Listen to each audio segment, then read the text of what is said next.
Welcome to the Evolution of Aloha podcast with me, Dr. Jerry Ibalarosa Tanel. Now let's talk story. Hello, everyone, and thank you so much for joining us on the Evolution of Aloha podcast, a Plowline production. And I am your host, Dr. Jerry Ibalarosa Tanel. And I am so honored to have the privilege of speaking with Marwa Almusawi. She's of Arab American heritage, and she spent her formative years in Iran, Iraq, Jordan, and Syria. She is honored to serve as the director for the Office of Diversity and Equity and Inclusion at Green River College, and she holds a master's degree in education with a focus on examining the politicization of Muslim women's representations. Mara also has a bachelor's degree in international relations, and in her leisure time, she enjoys discovering great local chefs, baking, and hosting family and community gatherings. Welcome so much to the podcast, Marwa. And I love that you talk about, just family and belonging. That must be really important to you. Yes, absolutely. Thank you so much, Dr. Jerry, for having me and for this invitation. What a delight and really a true honor for me to be here with you today. Yes, I'm so happy that you had the opportunity. I know that you're really busy right now, especially taking into the political climate of diversity, equity, inclusion, and being the leader of it. But I wanted to kind of talk to you about just this sense. Let's just start with this sense of belonging. Mm. I know for myself, as you can see, my whole entire office is set up as if I'm in Hawaii. I have this make-believe environment that makes me feel like home. And I put things up around me just to remind me of what it is to be home, even when I'm not home. And so I know that you and I spoke, and recently you went back home, right? I did. Yeah. So talk to me about it. Tell me about it. Yes, so I journeyed back home to Iraq December of this past year, and that was my first time returning back home since, a decade since I last visited. And, the question of home and belonging, it's a really complex question and a very sophisticated one. And I know that to be true for many of us. But for me personally, as someone who my family immigrated here when I was 11 years old. And so I'm part of what some scholars would characterize as the one and a half generation, right? So I have spent my formative years elsewhere. And then I have also, come to this country at a young age. And so I think for me, the question of home and belonging is one that I'm quite honestly really in search of. And it's a fluid one, right? And so where is home? What does it mean to belong?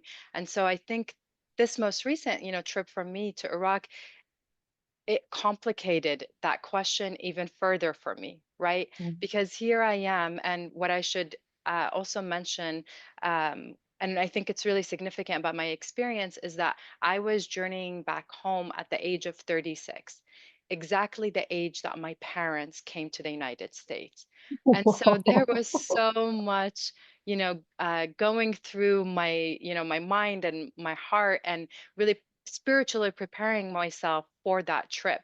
So what does it mean for me to now return, home at 36 years old? I'm a mother now to two daughters, to a land that I love deeply. And I think about that love because that love to me, many times I think I love Iraq, or I have this like imaginary version of Iraq, or this attachment. Some is rooted in reality, and some, I wonder if it's rooted in how I've constructed the notion of home, right? And so yeah, it was a beautiful, beautiful journey, um a sophisticated one, difficult one at moments, but nonetheless so fulfilling, right? As I was there, I am very familiar, intimately familiar with the culture, with the language, with the religion.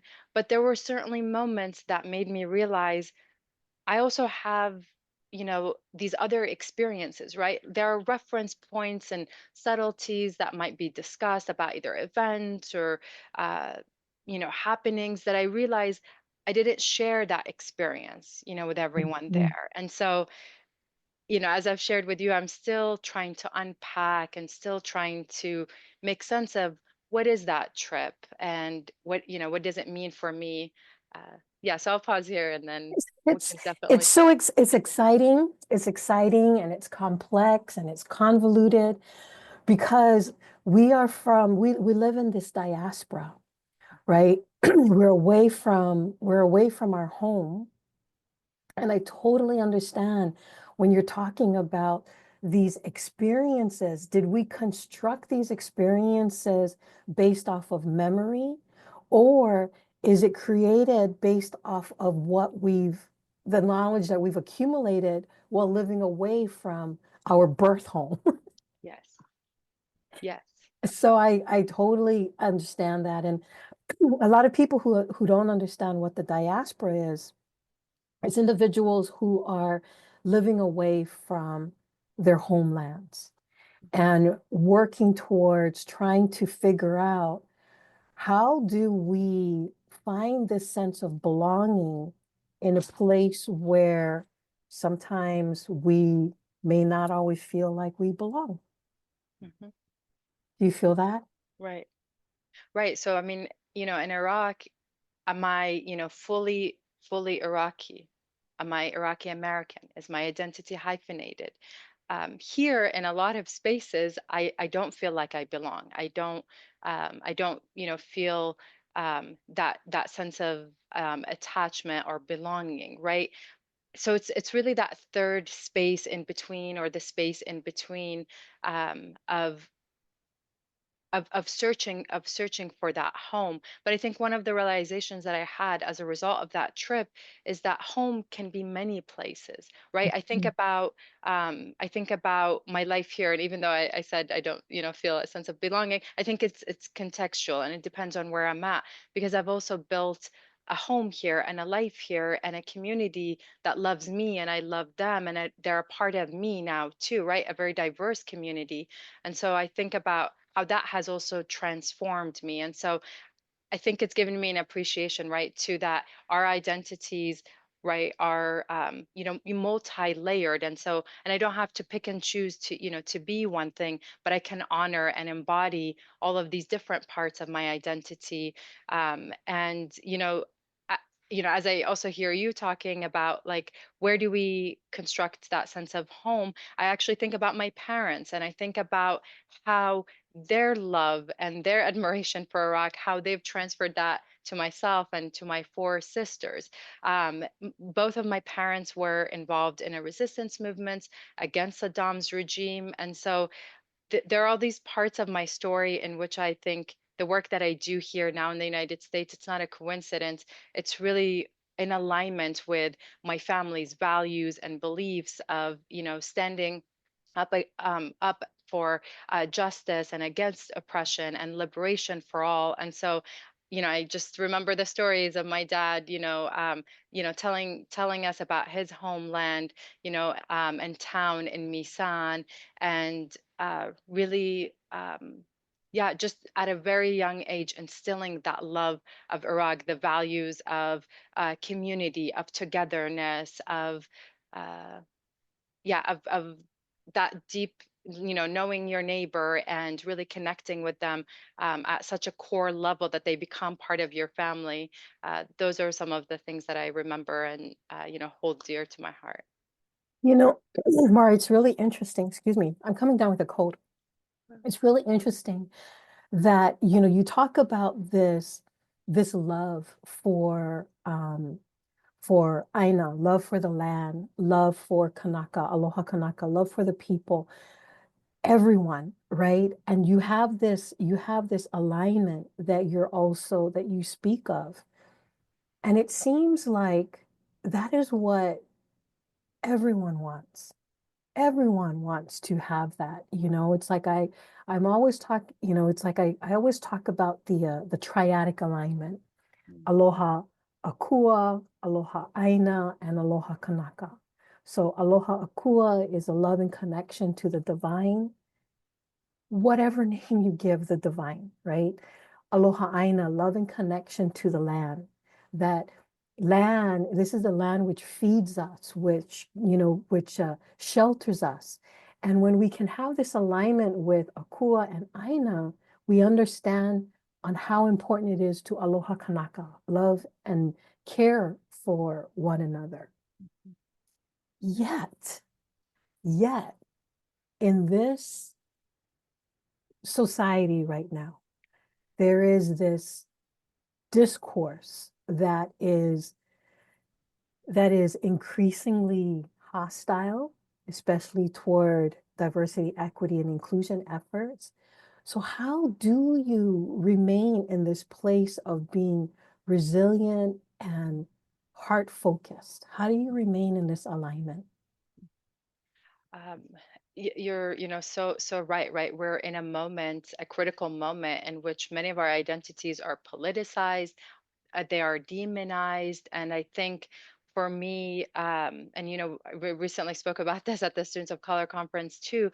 For me, how I remain centered is really having that clarity and that belief and that insistence that we must continue to do this work, that we must be unapologetic about who we are, the values that we uphold. And for me, it's really a deep belief that history will revere those of us who are on the side of justice and liberation for all. And I think the stronger the resistance to this work, that also to me signifies there is so much power in our voices, in our narratives, in our collective power, in building, meaningful solidarity and connections between causes, understanding their intersectionality. And while I, fully agree with you, and we're all kind of like in this moment together where the attack is exacerbated. I think for me, it continues, especially like being in spaces of community that continues to fuel me and energize me. And to me, those are like sacred spaces and sacred connections and sacred values that, quite honestly, they cannot take that away from us. And I know. Just like everybody else, I have my ebbs and flows and certain, frustrations. But but I don't feel defeated, and I don't feel hopeless. In fact, that just makes me think about, okay, what relationships do I need to build, and make, stronger roots, and build coalitions so we can continue to do this work. And also recognizing that those before us who have come, they have had to navigate their own struggles with their own political climates. And yeah, each time and each generation had their sort of call, um to continue this work. And I think we, like, it's now our turn to figure out what does that look like for us. And for me personally, I will not be hopeless. And I'll just share, I was so encouraged at the Students of Color conference, because we are certainly in a moment where even, our identity and self-expression, that has some serious consequences.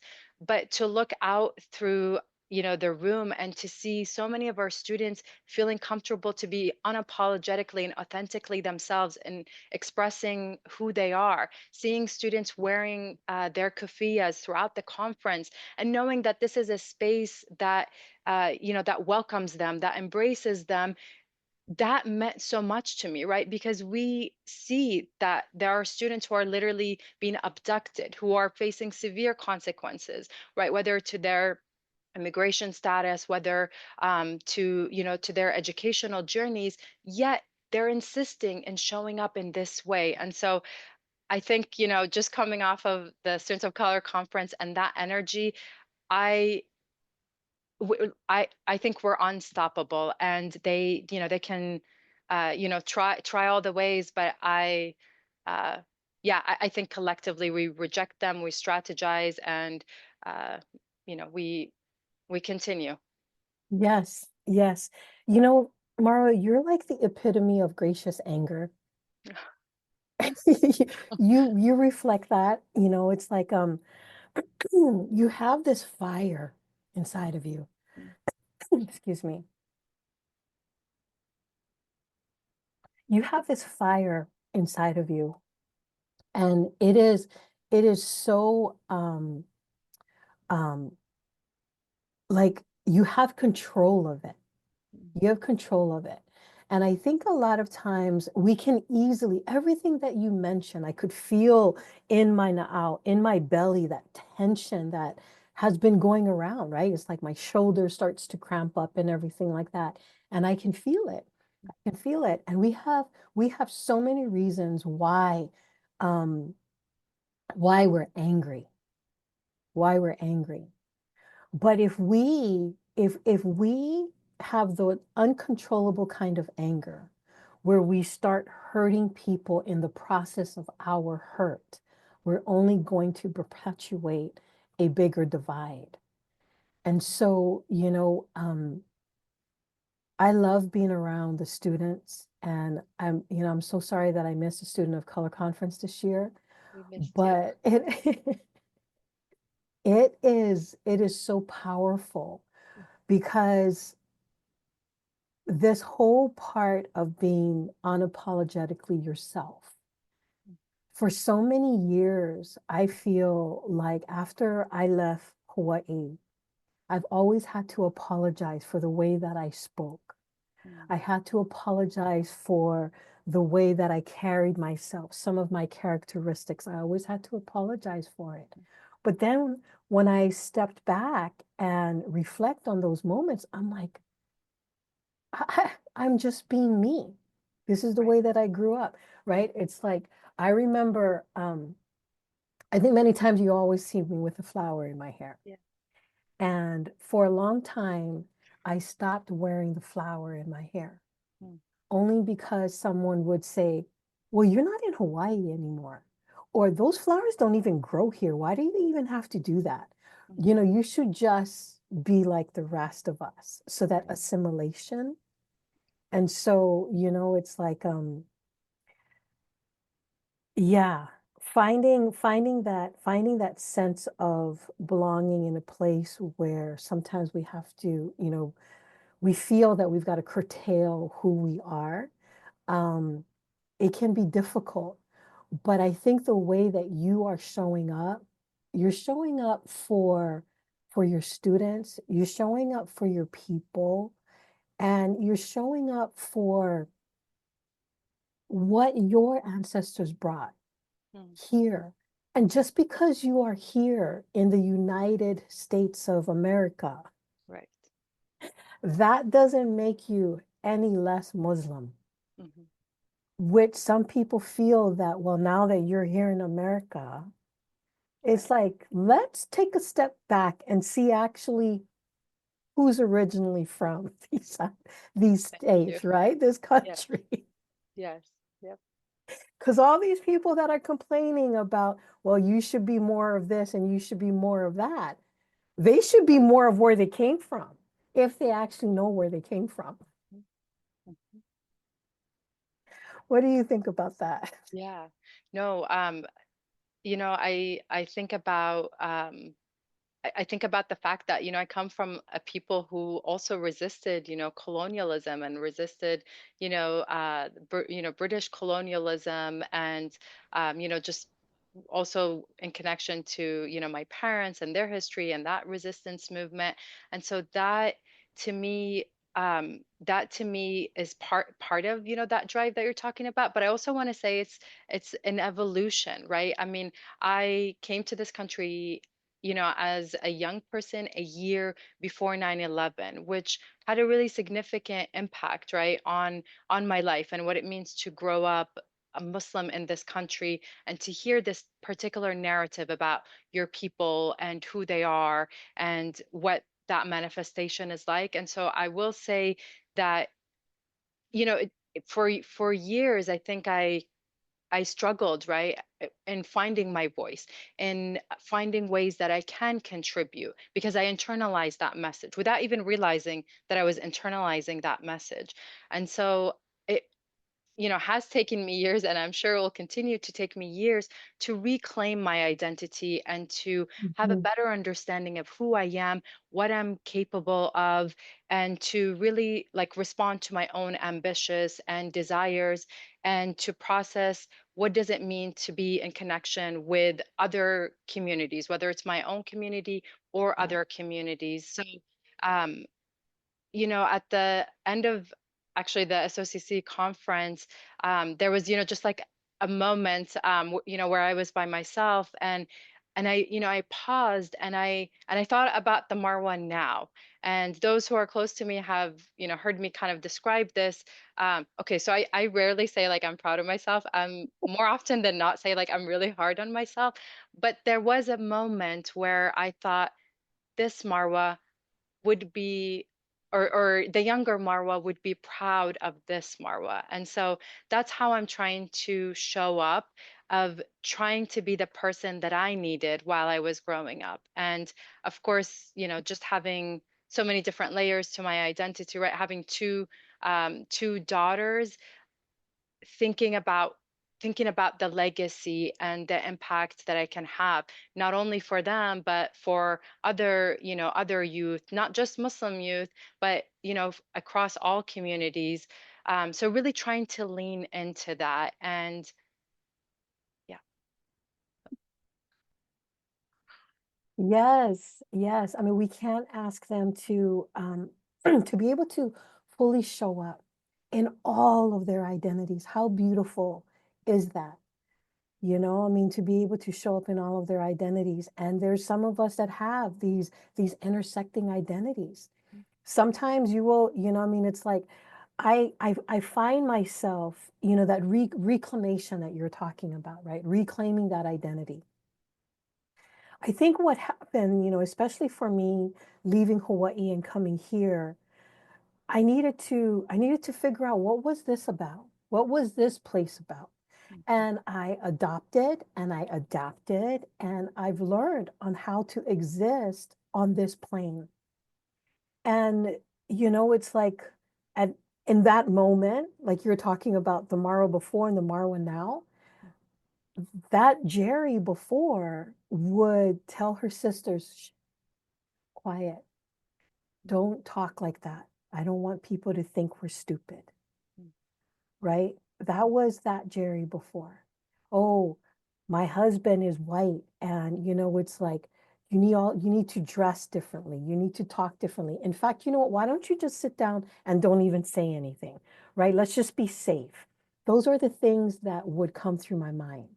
And I caused a lot of harm in those moments. It's like um I thought at one point that I was better than my own people because, it's like I'm educated and I'm this and I'm that. And, until one of my friends really put me in check and to be like, yo, girl, we know you where you grew up. You grew up in the projects just like us. Don't even try to hide that. And I was like, wait a minute, what's going on? Right. So people would tell me, and in fact, it was I'm just gonna mention her name, Dr. Sayumi Ari. Mm. We were in a conversation before, and she came to see me. I was doing a retreat over at the Whidbey Institute, and she came to see me. And it was like a whole weekend retreat. And it's like probably like the second or third day, she kind of sat me down and she was like, I love what you're doing and everything. And she goes, but you know what? I have to ask you something. I didn't hear your voice.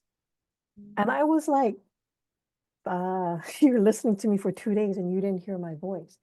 What she told me was she heard me regurgitate what I was taught. Mm. Oh, that's very profound. Yeah. Hmm. She heard me regurgitate what I was taught. Mm. The me that came from Hawaii, my mother's language, my father's language was not there, was not present. Mm. And I had to reflect on that because it hit me in the gut like, wait, what's going on? Yeah. And then also reflecting on going back home, where, home is a whole different thing because I felt like I've been away for 10 years And now I'm coming back and it's like, you're not the same person. You're one of them now. You're not one of us. That's so amazing how we have that connection in both of our stories.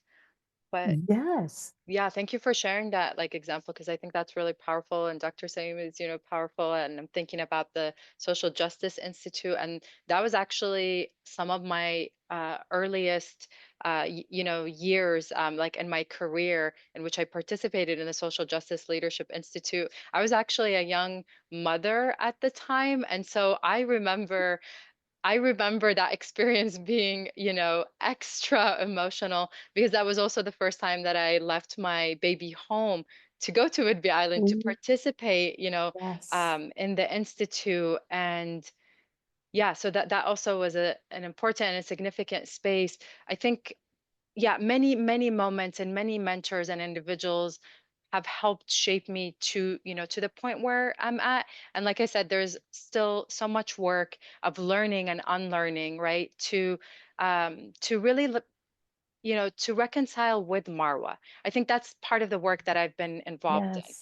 To heal Marwa, to love Marwa, to forgive Marwa, right there. And the examples you're sharing are also like really beautiful, to think about our growth and the versions of who we are. Yeah, so It and is. I'll say also, just for my daughters, this was their first time going to Iraq, and that has been so important to me and to my husband, right? For us to take our daughters, for them to know that they are part of a great civilization. They are part of very strong roots, for them to visit the town that he's from, and for them to visit the town that I'm from. I mean, the day that we arrived to Misan, and to be in the house that I was born in, I was, super emotional because it's almost like you're having this conversation with yourself, like, right? It's like, who are you? And you have returned, like you said, transformed, the same person, yes, but in many ways you're also not. And so, I know, and also thinking about my grandchildren, right? If I have grandchildren, right? Will they return to Iraq? Will they know Iraq? Will they have that sense of uh, connection to their heritage, to their language? Um, Learning Arabic is also like super important for us in terms of teaching our daughters. And so we're still, on that journey. And that's really like one of my hopes and dreams as a parent, is that my children will speak Arabic. And so, we're in that process, and it's not an easy one, but we'll keep at it. And yeah. That's so beautiful, Marwa. Just everything, everything that you're talking about, Iraq. Here, there's a different story. There's a different narrative. What's your narrative of your hometown, of Mm, your place? yeah. Yeah, it's a beautiful place, a place that has so much history, such, a rich heritage. Iraq is part of, right, Mesopotamia, and many dub it to be the cradle of civilization, where, whether it's the art or the history or agriculture, all of these different things that are, signified in those places. And the palm trees, I can't help but like talk about the palm trees, right? The scenery, the rivers, and also, the different mosques and the different architectural places, right? That also are such an intricate part of that town. And I should say I come from like a rural small town, and so also just the fields, and you earlier were talking about that connection to the land. In Arab culture, we actually have this concept that the land is of like the utmost significance, so much so that the land represents your honor. And so, even, if we contextualize it into kind of our like current moments and around some struggles, around the world, and some might not understand, what is so significant about, about the land and protecting your land. And it comes from that. It comes from this sense that your honor is directly connected to your land and protecting your land and loving your land and caring for your land. So um so it's part of that. It's also part of something that we did too is we went on these pilgrimages, especially to important Shia sites. So there are different like schools of thoughts in Islam. I happen to come from the Shia school of thought, and we took pilgrimages to Imam Hussein and to Imam Ali and to Imam Hassan's pilgrimage sites in the cities of Karbala as well as the cities of Najaf.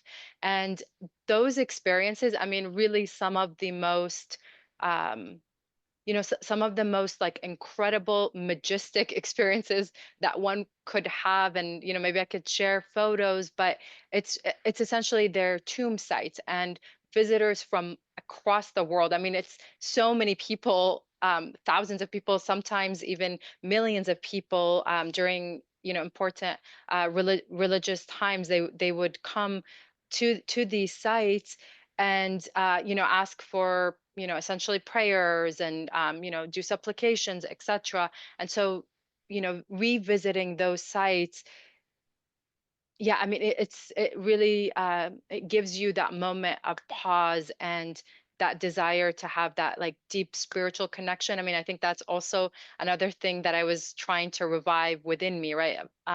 Is how am I spiritually, connected to my faith, to my land, to my identity, to my people, to my communities. And so that also was just like absolutely outstanding. So we did quite a bit of traveling in Iraq. We visited Basra, we visited Misan, we visited Baghdad and Karbala and Najaf. So yeah, it was quite an elaborate trip. That is so exciting, and what a blessing for your daughters to Yep. be able to experience that. Yep.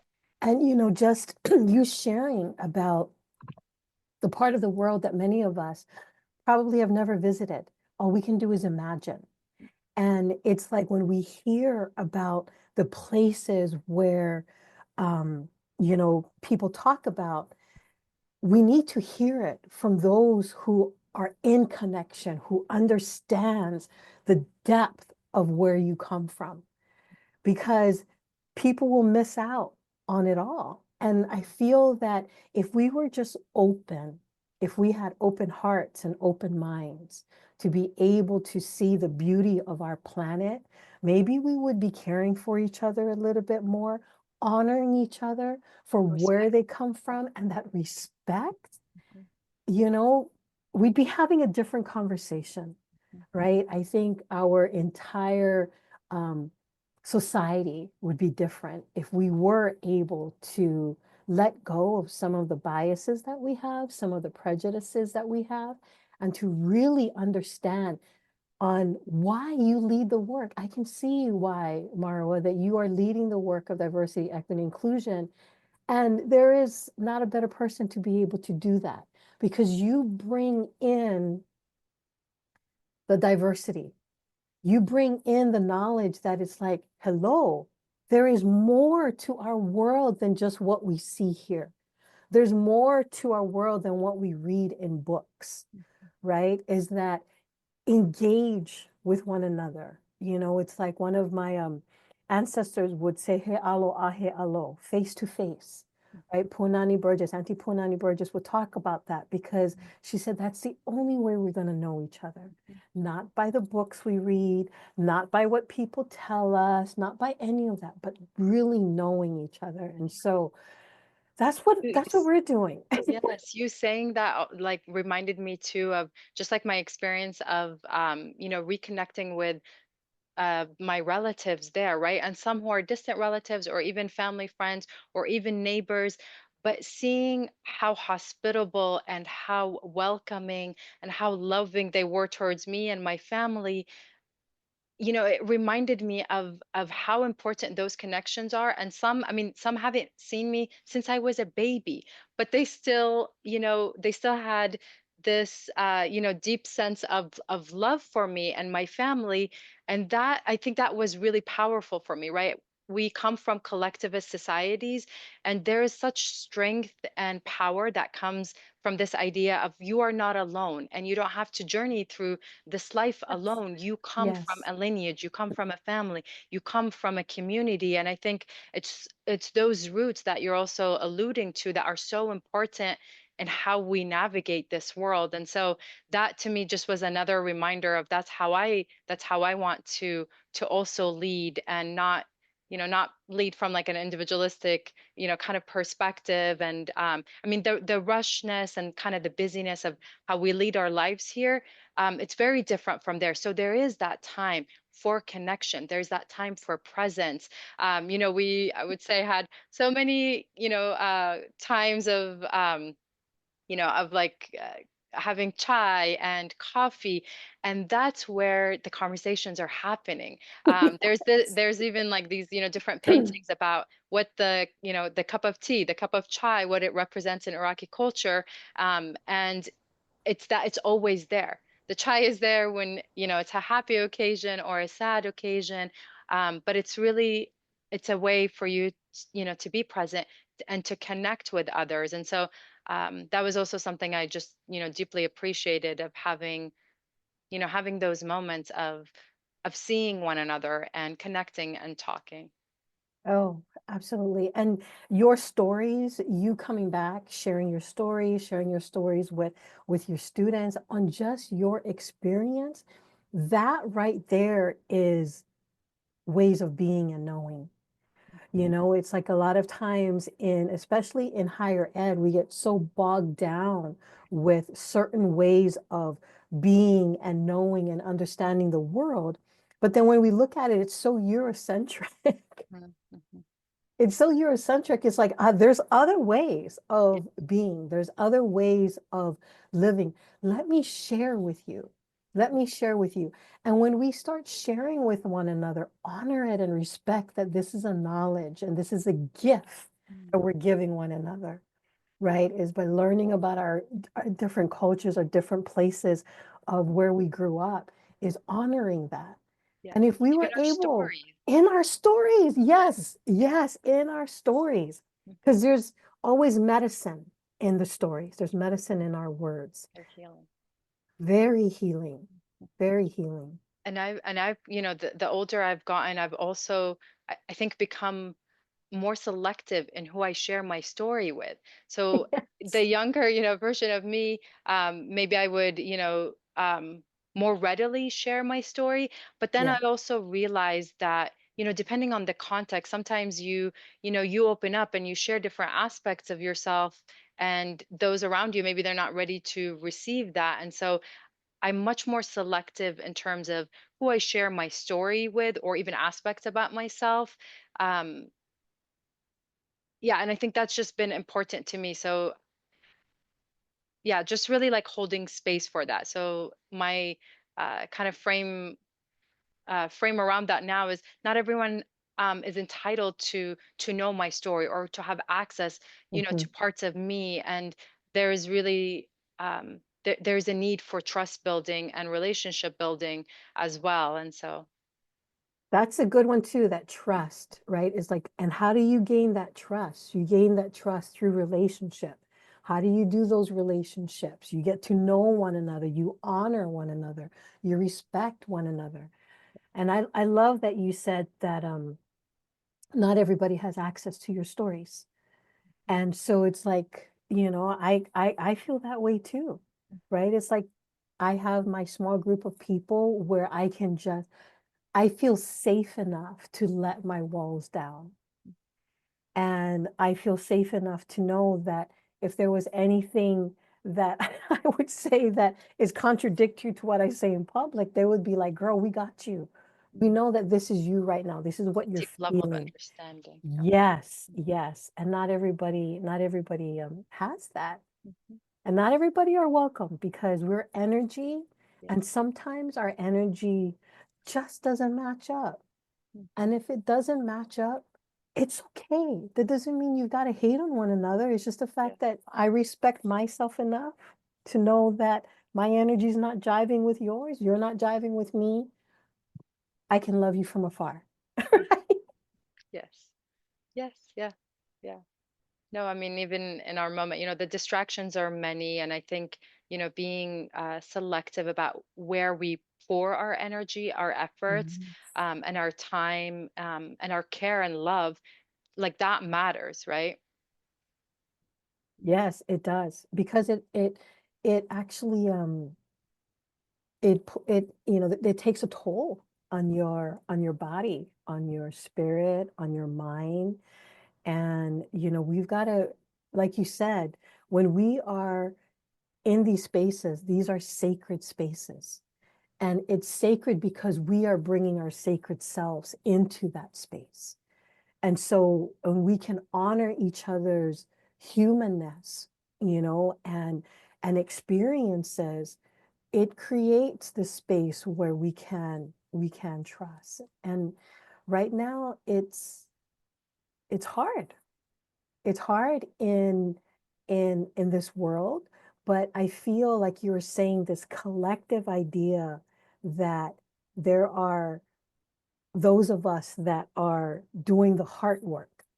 We're doing the heart work. We just got to keep shining that light, like Care Bears, it's like Love a Lot Bear. It's like, Right. Yeah. and then be careful as well too. Like how my husband always tells me, he's like, you always shining your light. He goes, but sometimes you have to protect yourself. He goes, so be like a lattice where there is this protective barrier around your heart where you're just shining where it needs to be shined. I'm like, oh, that makes sense. Yeah. So, um, I wanted to ask you about DEI, Mm. especially being a woman in leadership, a Muslim woman in leadership. How do you how do you fulfill your kuliana, or your sacred duty, your sacred responsibility to communities that are often targeted or marginalized in today's political climate? Mm. Yeah.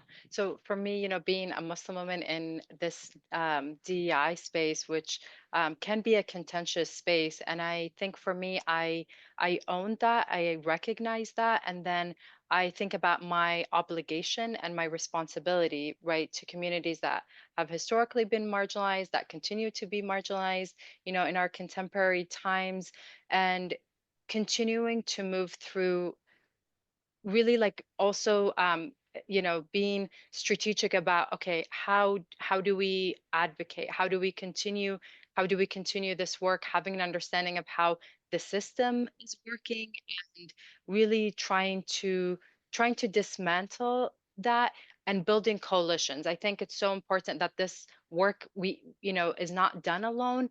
And I think that's what has sustained me, and that's what also gives me fuel and power, is that how do we recognize that our struggles are really interconnected, and these different systems of power, and having an analysis and an understanding of power, that these different systems are oppressing us all, yes, in unique ways, but nonetheless we have to come together in order to reject them, to dismantle them, to reimagine a different world, right? And I think that's how I've thought about it. I would say, as a Muslim woman who I don't see, a lot of other Muslim women in many of the spaces that I'm in. And so trying to represent my community, but also have an understanding that the Muslim community, or even the Muslim woman category, it's not a monolithic experience, and holding space for that as well is so important. So how do you in this world of inclusivity, of wanting to be inclusive, there are individuals that are totally against DEI and anything that has to do with DEI. How do you meet them with compassion and aloha? Mm. Yeah, that's a good question. I think for me, it goes back to like that insisting on continuing this work and that clarity. I um I think for me it's really not investing my energy in that space, if I can say it like that, because I recognize that these ideologies, they're deeply rooted, right? And I don't see it as my role to change someone's ideology around that. Like for me, if your consciousness and your moral compass is leading you to a particular conclusion, that is for you to reckon with.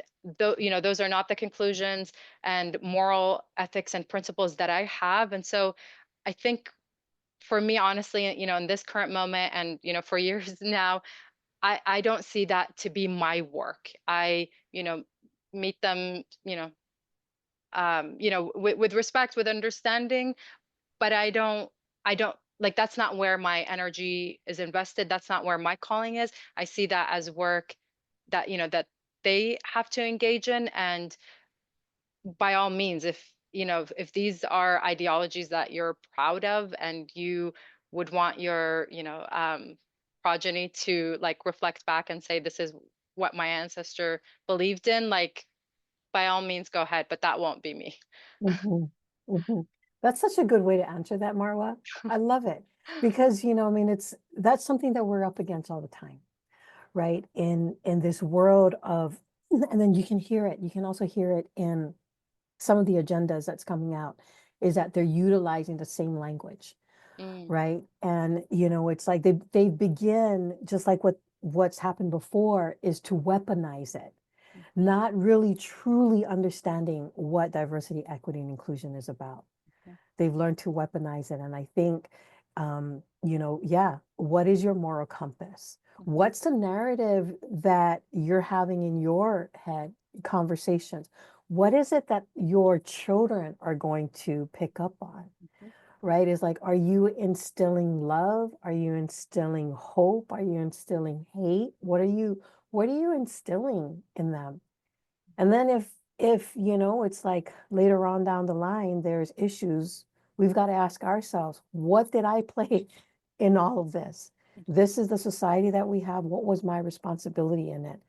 mhm, And if we know that we've done, we've done what we can do, so that way we know that we're in the right with our spirit, then I think that's the best that we can do. I can, it's like my mantra is I will always continue to give aloha, even in a world that doesn't know how to give aloha back. mhm, mhm, mhm. So, yeah. Yes. Yeah. Is there anything else that you would want to, share with the audience, and, what Yeah. hopes do you have? Yeah, I just really want to reiterate just how grateful I am, for this conversation, and to share this space with you, as someone who looks up to the work that you do, and really learning a lot from you when we're in spaces, and even the questions, and as I was preparing, for this podcast, really thinking about aloha, and this is something I want to really think more about what does that principle mean for me as a Muslim woman, right?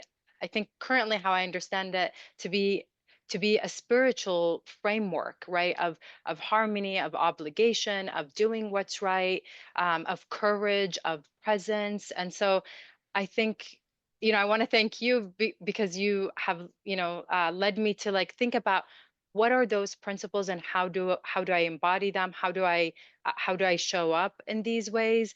Um, just I mean, lastly, I think my hopes are that we can each, feel supported in being unapologetically who we are, but also recognizing that we have so much to contribute. I mean, you really are talking to someone that I for years would, have that like self-talk with myself of I don't have something to contribute, and everyone else in the room has something greater to say and more profound to say. And really, just also realizing that our stories in the way that they are so powerful, and they allow others to share their story, and they invite others to be themselves. One of the things at the end of the SOCC conference, one of the students came up to me and said, I just want to say thank you. You all have inspired me to start a Muslim student association on my campus. And that to me, like, this is, I think, what we're capable of, and the power of these creating these different spaces, right? Like, it might not seem so momentous, to create a student club, but when we also understand the power and the history of students in in objecting to different how do I want to call them, like, objecting to different oppressions throughout different Mhm. historical moments. To me, that's really significant. That's really important that this student is walking away from this space saying, oh, I can create this space and, pave the way for other Muslim students. This is a student from our rural college here in Washington. And so I, yeah, the hope is for all of us to continue, you know, to allow ourselves to, uh, to share who we are, and to heal parts of us that need healing. And I know that's a process and a journey, a convoluted one, perhaps at times, but one that's worth engaging in and one that's worthwhile. Oh, absolutely. Absolutely. And it's like you passed on this knowledge to this student and you were inspired by other people and those people were inspired by other people. So all we're doing is that we are just passing it down, passing that knowledge down. And it's like, how are we going to do this for the betterment of everyone? The betterment of all of society, for every human being on this planet, not just for specific individuals. That's right. So by showing up unapologetically and doing what you're doing, that's where the healing begins, right? And through your evolution and through your growth, you had to hold the mirror up to yourself and reflect on some things. Mhm. And I know for myself, reflecting back on some things, I'm like, ooh, that came from trauma, right? Mhm. Mhm. And knowing that sometimes even our actions right now, the things that we say could actually be induced by something that we've experienced before. So finding that grace for ourselves when those moments do come up, because we're all Yeah, human because they will beings. come up. Yeah. Yeah. They will come up, and sometimes they come up unexpectedly, So, Marwa, thank you so much for spending this time with me. It was such an honor getting to know you and for everything that you bring to not just to Green River, but to the world. So, thank you so Thank much. you so much, Dr. Jerry. Thank you. I really treasure this opportunity. Absolutely. Thank you, everyone, for listening to the evolution of Aloha podcast. Tune in for upcoming episodes with other amazing people. And don't forget to subscribe to the Evolution of Aloha and Plowline podcast, available on all of your popular podcast platforms. So until next time, please take care of yourselves and each other. And ahui ho.